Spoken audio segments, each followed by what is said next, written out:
ලස්සන යාළුවෝ හම්බ වෙයි. තාත්තට වැඩිය ලස්සන මගේ තාත්තට වැඩිය ශක්තිය තියෙන මිනිස්සු ඕනතරම් මේ ලෝකේ හම්බ වෙයි.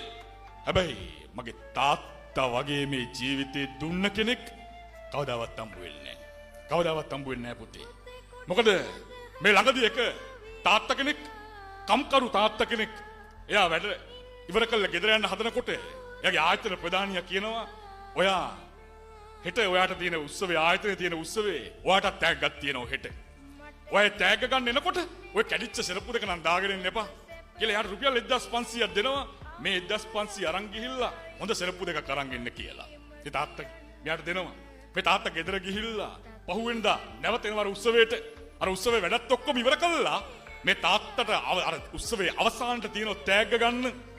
මේ තෑග්ග ගන්න මේ තාත්තා නැග්ගේ සෙරප්පු දෙකක් නැතුව නැග්ගේ. මේ තාත්තා නැගලා අර තෑග්ග අරගෙන කියනවා මට විනාඩියක් කතා කරන්න පුළුවන්ද? මොකද ආයතන ප්‍රධානියාගේ මූණ හොඳ නෑ අද. මේ මයික් එක අරගෙන මේ තාත්තා කිව්වා සර් මට සමාව වෙන්න. මම ඊයේ සෙරප්පු දෙකක් ගන්න ඔබතුමා මට දුන්නේ සල්ලි අරගෙන සෙරප්පු කඩේට ගියා.